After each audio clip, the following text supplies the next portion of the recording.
Good evening, good afternoon, good morning. Welcome to another video on philosophical challenging ideas that I think everyone should know. Today's video is on the philosophy of language. I want to talk about something that involves you and you use it every day. Right now, as you watch this video, something extraordinary is happening. I'm making noises, or perhaps you're reading the captions in black marks on the screen. And somehow, those noises and marks are creating ideas inside your head or your mind. Think about that. The word God is not God. The word Allah is not Allah. The word elephant is not an elephant. The word love is not love. The word justice is not justice. And the word Kasongo is not Ruto. Yet somehow, these symbols carry meaning. These sounds can start war or peace, make you laugh or make you sad. The question you need to ask yourself, how? This question is the beginning of the philosophy of language. Language is so familiar to us, is so familiar to you, such that we rarely notice how strange it is. Suppose I was to point at a tree and say, "That's a tree," and a French person made another sound, also pointing at a tree. A Swahili person pointed at a tree and said muti. A German pointed at a tree and made another sound. The object remains exactly the same, only the sounds change, which raises a fascinating question. Why does a particular sound mean anything at all? There's nothing in the object itself demanding that we call it a tree.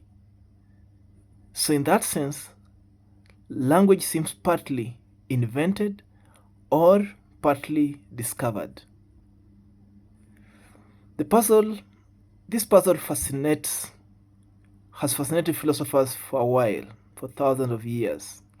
Ancient philosophers asked whether words naturally belong to the thing or whether human beings simply agree on the word that will represent a thing.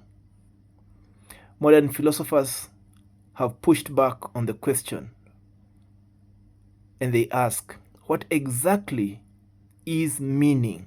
When we say the word means, what exactly is that? When I say water, where is the meaning located? Is the meaning in the words or in the word itself? Or is it in my mind? Is it in the object? Or in the shared special practice of that sound? Consider this sentence. The meeting starts at 8. It's very simple. But imagine hearing it in different situations. When a friend says it casually, a military officer says it, your boss says it. The word remains identical, yet the meaning changes. Why? Because language is not just words. Language includes context, the context of military, your boss, your friend. That just changes the word. In that sense, language includes more than just the word. Its context, its tone, intention, relationships, power. Few philosophers have explored these questions more, the questions on philosophy of language more deeply than Ludwig Wittgenstein. Interestingly, Wittgenstein developed two theories on language during his lifetime. In one of his early works, Tractatus Logico-Philosophicus, he proposed what is often called picture theory of language, According to this view, language works by picturing reality. A meaningful sentence represents a possible state of how the world looks like. Just like the map represents a territory. So when you look at the map of Kenya, that's what the sentence also does. A sentence represents how things are arranged. If the arrangement described by the sentence matches reality, the sentence is true. If it does not, the sentence is false. The most important sentence in conversation is called a statement. A sentence that can be determined to be true or false. That's what we use in logic. Language, in this early theory, functions like a logical picture of the world. Later in life, the same Wittgenstein changed his mind. In his philosophical investigation, he argued that meaning is not primarily a matter of words mirroring reality. Instead, meaning comes from how we use the word. This became famous, the language game theory. According to this view, words gain meaning through the rules they play in human activities. Speaking a language is like practicing or participating in a game. Different situations have different rules. The meaning of a word depends on how people use it within a particular form of life. This insight led Wittgenstein to make a remarkable observation. The meaning of a word is often found in how it's used. Language then works less like a dictionary and more like a game. So in other words, the way we should understand words is how the words are being used, that's important. So the dictionary is not really important, and you can see there how that's a problem. Language works less like a dictionary and more like a game. That's what Wittgenstein wants us to believe or to understand. The same word can perform different function in different situations. Let's think about a sentence like, I promise. Those two words, I promise, those two words do not merely describe something. The words are doing something. The moment you say them, you create an obligation. Language then is not just descriptive.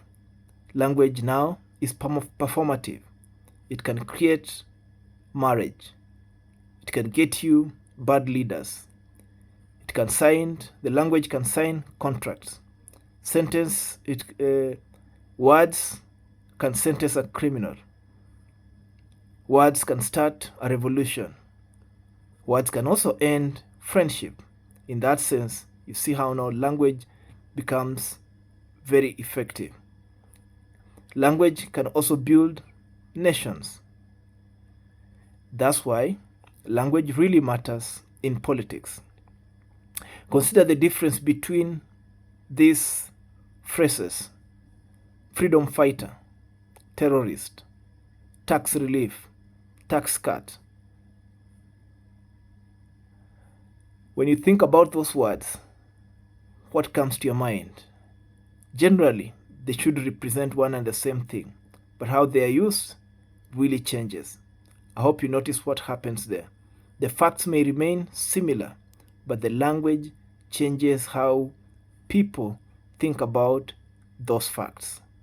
Language does not merely describe reality, it often frames the reality. This is also why language matters in other areas of life, such as law. A single word in constitution can affect millions of lives. Lawyers may spend years arguing over the meaning of one word or one sentence. It's not because they enjoy arguing, though sometimes some do, but it's because words shape power, shape reality, shape justice, shape outcomes. Science also depends on language. Scientists discover facts, but these facts cannot be expressed without language. We want to know what scientists are talking about, so they have to invent or create concepts, definitions, theories, and explanations. Without language, knowledge cannot be shared. Without language, civilizations cannot accumulate knowledge across generations. Every textbook, law, religion, scientific theory, historical record depends on language. But perhaps the deepest question is this: does language merely express thought, or does language shape thought itself? Imagine trying to explain democracy, infinity, justice, probability, or even quantum mechanics without words. How would you go about that? Could you even think about such ideas clearly without words? Many philosophers argue that language does not simply communicate thought, it actually helps to create thought. That's why you need to have enough vocabulary. You need to know more words. For you to be able to think, you need to have words. Without words, your thought becomes limited. The limits of language becomes the limits of what you can actually easily think, imagine, and speak about. This idea also echoes Wittgenstein's early claim that the limits of language mean the limits of my world. Whether one agrees or not, it highlights a profound connection between language and human understanding. And now we arrive at the final mystery. How do you know that the meaning in my head is the same meaning in your head? When I talk about red, how do you know that the redness that I'm thinking about is the same redness that you're thinking about? When I say I love you, how do you know that the love I feel in my head is the same one that you're feeling in your head? And you can see how words are dangerous. When I say pain, is your understanding identical to what is in my head? We assume communication succeeds because somewhat the sound that comes from my mouth, which is expression of what's in my mind, is what is also in your mind. We can never completely step inside another person's mind. Language helps to build the bridge between the minds, but it never fully illuminates the distance or even reduce the distance. The distance still remains.